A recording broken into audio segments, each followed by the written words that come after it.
Qualquer sinagoga, em qualquer biblioteca judaica que você entrar, tem livros específicos que você vai achar. Sem dúvida vai ter esse livro lá. Gumarot, Humashim, mas um dos grandes livros que você vai encontrar em qualquer lugar, que não é tão antigo, é o livro chamado Mesilat Yesharim, de Rav Chaim Luzzatto. Mesilat Yesharim é um livro básico da literatura judaica, no qual a pessoa aprende a se desenvolver eticamente. Mesilat Yesharim, como já diz o nome, é a trilha dos justos. Ele trilha para a gente qual o caminho específico que a pessoa deve passar desde o começo, do princípio, começando do zero até chegar aos níveis mais altos possíveis do judaísmo, do ser humano, da humanidade de forma geral. A profecia. O que você tem que fazer para chegar lá? Quais são os passos? Então, você começa pela Zeirut, você vai para Zizut. Primeiro, você começa sendo alguém cuidadoso, tomar cuidado, prestar atenção no que você faz. Depois, você começa a agir com agilidade, com velocidade, não deixando as coisas passar, e assim por diante. Na Kedama, na introdução ao livro, ele começa o livro com a seguinte frase: Yesod HaChassidut v'shoresh ha'avodat mimah sheitbarer ve'itamet etzel ha'adam ma chovato be'olamo. Yesod HaChassidut v'shoresh ha'avodat mimah. A base da Hassidut, a base do nível mais alto no qual o ser humano pode chegar.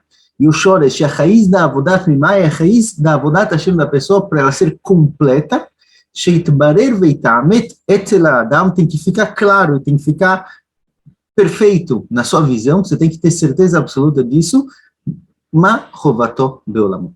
Qual a sua obrigação no mundo? O que você tem que fazer no mundo? Ou seja, antes de trilhar, fala pra gente, o Mesilat Yesharim, você tem que estar muito claro qual a sua meta. No momento em que você definiu a sua meta, você vai conseguir fazer o caminho até lá. Assim, isso serve para qualquer coisa, para qualquer situação da vida da pessoa. Tudo que você quer atingir, qualquer objetivo que você tenha, você primeiro precisa definir a meta, saber exatamente onde você quer chegar, e aí você consegue trilhar o caminho até lá. Se você não tiver uma meta clara e começar a andar e começar a dar tiro para todos os lados, você não vai alcançar o seu objetivo na vida. Para alcançar o objetivo, a primeira coisa que deve ser feito é achar a sua meta. Depois você vai trabalhar a motivação e as suas ferramentas que você precisa para chegar nessa meta. Mas enquanto o seu objetivo não está claro, não tem como você saber quais são as ferramentas, como você tem que trabalhar para chegar até lá. Nefesh HaChaim tem falado para a gente que a meta da Tefilá, o objetivo da Tefilá, é trazer a Kedushá de Akadosh Baruch Hu para o mundo.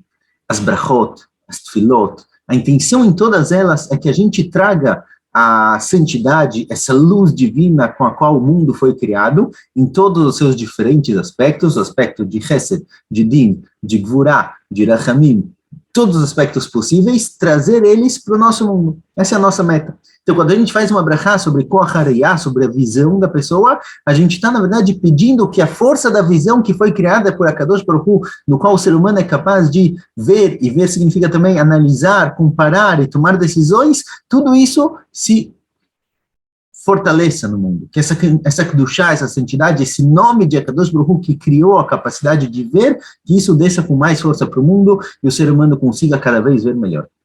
Ou seja, a meta da Tefilá é puxar tudo que está lá em cima para baixo. Trazer os mundos elevados para baixo. Se for assim, fala para a gente o Nefesh HaChaim no nosso capítulo, no capítulo 11, a gente vai ver que tem uma certa discussão com relação a esse ponto. Fala para a gente o Nefesh HaChaim, se toda a meta da Tefilá é trazer essa Kedushá, assim como ele disse até agora, que a palavra brachá significa tosefet, aumentar, crescer, fazer, se expandir. Se toda a meta é essa, expandir a influência divina sobre o mundo, o foco da Tefilá, as ferramentas que a gente deve usar para rezar, para nossa Tefilá, tem que ser a Kadosh Baruch Hu. O foco tem que ser ele e não nós. Ou seja, fala Nefesh HaChaim na Tefilá, nós devemos pedir apenas para que a Kadosh Baruch Hu se revele cada vez de forma mais completa, mais plena, mais espalhada pelo mundo. Nunca pensar e nunca pedir os seus próprios pedidos, as suas necessidades básicas.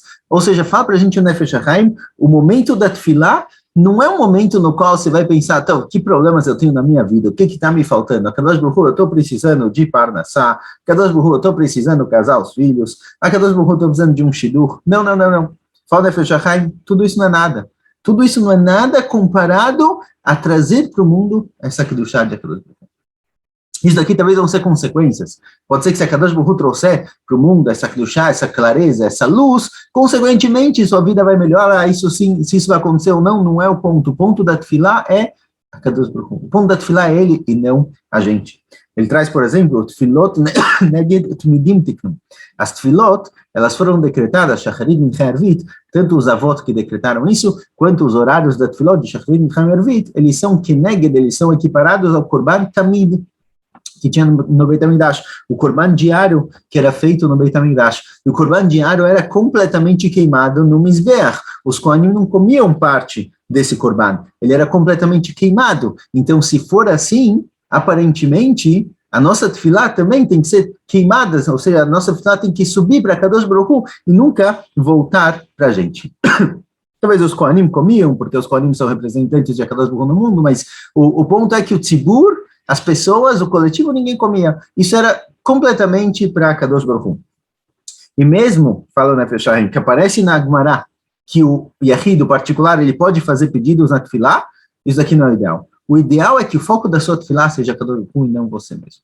O Gra, Rabino, Rav Chaim Volozhin, escritor do nosso livro, autor do nosso livro, Nefesh HaChaim, o Gra também escreve em Masechet Peah, que não se deve fazer pedidos particulares na tefilá. Embora em Shomei HaTefilá tem pontos específicos da tefilá no qual é possível acrescentar pedidos particulares, não se deve fazer isso, porque você está diminuindo a potência da tefilá. O potencial da tefilá é influenciar o mundo inteiro, é mudar a humanidade, é levar a humanidade para o nível mais alto, trazendo a revelação divina para o mundo, e você está preocupado com algo particular da sua vida, é pequeno comparado com toda a existência. Por isso, o foco da tefilá não tem que ser você, tem que ser a Kadosh Baruch Hu. Isso aparece aqui no Nefesh HaChaim. Porém, outros grandes rabanim, Rav Israel Salanter, por exemplo, dizem o seguinte, falaram, olha, eles não discordam com o Nefesh HaChaim. É verdade. Cada parte na Yadut, cada mitzvah da Yadut, ela tem uma função diferente. A função da tefilá realmente é trazer as coisas de cima para baixo. Porém, a tefilá, na maneira como ela foi escrita, a gente vê que ela também é focada nas necessidades particulares de cada um. Embora, por exemplo, a gente poderia dizer, quando a Kadosh Baruch Hu Ronen Nadat, que ele dá sabedoria para o ser humano, a gente pode pensar, geralmente nessa tefilá, é o momento onde você pede, olha, Kadosh Baruch Hu, me ajuda a conseguir vencer, etc., me ajuda a ter sucesso nos negócios, saber negociar direito, me ajuda a passar na prova, certo? É o momento no qual a gente pede coisas ligadas ao conhecimento, à sabedoria, a conseguir discernir entre certo e errado. Mas, fala o Nefesh HaChaim a priori, não é isso que você tem que focar. Você não tem que focar na sua necessidade particular, você tem que focar no mundo. Porém, fala o Rav Salam Salanter, isso é verdade, isso é certo, porém, na nossa geração, a gente diminuiu de nível, digamos assim. Infelizmente, a gente não está no nível que o sucesso mundial, o sucesso da humanidade, a gente sente isso como se fosse o nosso próprio sucesso, e essa é a nossa meta na vida. Hoje em dia, existe uma necessidade de dar lugar para o prato, lugar para o indivíduo, para cada um e um. Isso não é ruim, certo? Amor próprio, conhecer o meu lugar, saber que eu tenho uma importância em toda essa existência, a gente encontra isso em Hazal também. Sim, em Hazal dizem que cada um deve falar, Bishvili Nivra, o mundo foi criado para mim, ou seja, o mundo tem uma necessidade específica de que eu exista. Se eu estou no mundo é porque a Kadosh Baruch Hu queria que eu estivesse aqui, eu tenho uma função específica no mundo, e eu preciso muitas vezes dedicar tempo a mim mesmo.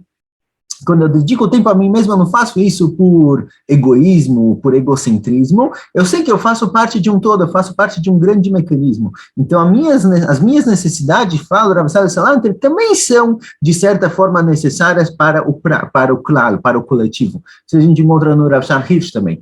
Está escrito, a Torá fala para a gente que todos os homens, a partir de 20 anos, eles deveriam ir para tzavá, para o exército, porém, alguém que casou, por exemplo, no primeiro ano ele não vai para tzavá, no primeiro ano ele não vai para o exército. Por quê? Perguntou Rashad Hirsch. Olha, você tem a mitzvah de ir para o exército, que é a mitzvah de salvar a Israel inteira, uma mitzvah que vem ajudar o coletivo, proteger todo o povo, e tem a sua família, que você acabou de casar, você acabou de casar, mas coloca na balança a sua família de um lado, o povo inteiro do outro, não tem como comparar. Fala o Rashad Hirsch, não, a construção da família, a construção de um homem, que um homem e uma mulher criam dentro de casa, a família que eles vão construir, os filhos que eles vão ter, principalmente nesse primeiro ano que eles estão se conhecendo, isso vai construir o povo no futuro. Quer dizer, mesmo as necessidades particulares do ser humano, eles são parte de um todo, certo? Você pensar numa grande máquina, que está começando a dar problema e você joga óleo em uma peça ou outra para fazer com que não tenha atrito, tá bom que você está cuidando daquela peça específica, mas aquela peça permite com que todo o mecanismo funcione, então assim também cada indivíduo. Por isso eu falo essa embora no Nefesh HaChaim a gente encontra, no Gra a gente encontra que a Tefilá tem que ser focada somente em Akadosh Baruch Hu, somente em trazer a Kedushá, a santidade divina para esse mundo. Existe hoje em dia, principalmente, em que o indivíduo está ganhando uma força maior dentro do coletivo. Existe um lado positivo nisso, então existe também a necessidade de que durante a Tefilá a pessoa foque nas necessidades dele. Porém, para que a gente não perca completamente essa noção, essa consciência de que a grande meta da Tefilá não é resolver os meus problemas particulares, a grande meta da Tefilá é trazer toda essa Kedushá para o mundo, então a pessoa deve, cada um durante a sua Tefilá, encontrar uma certa harmonia, encontrar as partes da Tefilá na qual ele pede as necessidades particulares dele, mas parte da Tefilá ele tem que sempre pensar também no coletivo. Tem muitas Tefilot, tem muitas Brachot na Amidá, por exemplo, que são completamente focadas no coletivo, construção de Yerushalayim, a volta do Sanedrim, a Geulah, são assuntos que realmente não estão ligados ao prato, não estão ligados somente ao particular, ao indivíduo, e sim ao coletivo. Por isso, deve-se procurar sempre uma harmonia. Por um lado, encontrar o meu lugar durante a Tefilá, o lugar no qual eu me conecto diretamente com a Kadosh Baruch Hu. Isso também tem um lado importante, porque no momento em que eu peço alguma coisa para a Kadosh Baruch Hu, eu vejo ele como a fonte que pode realmente me fornecer aquilo que eu estou pedindo, então isso cria uma emuná muito forte dentro da pessoa, isso tem um valor por si só. Então encontrar na Tefilá o meu lugar, a minha necessidade, porém que a Tefilá não seja focada somente em mim, que não seja uma Tefilá egocentrista, no qual só existe eu, e eu sou importante, eu vou pedir tudo o que eu quero. Que parte da Tefilá do ser humano também seja focada no Klal, focada em outras pessoas, em outros amigos, outras pessoas que precisam também, mas também focada em Am Yisrael de forma geral, em todo o coletivo, porque todos nós somos partes desse povo, e o sucesso do povo, o sucesso, na verdade, de toda a humanidade, é o nosso próprio sucesso. Então, durante a Tefilá, a pessoa deve procurar esses dois lados. De qualquer jeito, o Nefesh HaChaim, seguindo a shitá dele, seguindo a linha dele de que a gente deve focar somente em Akadosh Baruch Hu durante a Tefilá, ele fala isso também com relação a alguém que está sofrendo. Chazal nos dizem que quando uma pessoa sofre, a Shekhinah, a Kadosh Baruch Hu, sofre junto com o ser humano. Quando alguém está com dor de cabeça, a Gemara fala, a Shekhinah fala, oi, minha cabeça está doendo. Ou seja, existe um cache, existe uma ligação muito forte entre o ser humano e a Kadosh Baruch Hu, e o sofrimento que o ser humano passa, a Kadosh Baruch Hu também sofre o mesmo sofrimento. Então, na hora de rezar, você tem que deixar de lado o seu sofrimento particular e pensar no que a Kadosh Baruch Hu está passando naquele momento, naquela situação. Alguém que lá além não fez um reto, fez um pecado, ele se sente mal com o pecado, tem que pensar também o que esse pecado causou para a Kadosh Baruch Hu, Kaviachol, certo? A gente, obviamente, a Kadosh Baruch Hu, ele não tem machucados, não tem sofrimentos, a Kadosh Baruch Hu na origem dele, mas na forma como ele se revela para o mundo, as limitações que causam o nosso pecado, o distanciamento que o pecado pode causar, isso daqui tem que ser reconstruído. Então, parar de focar somente na minha necessidade particular, nos meus problemas, e focar também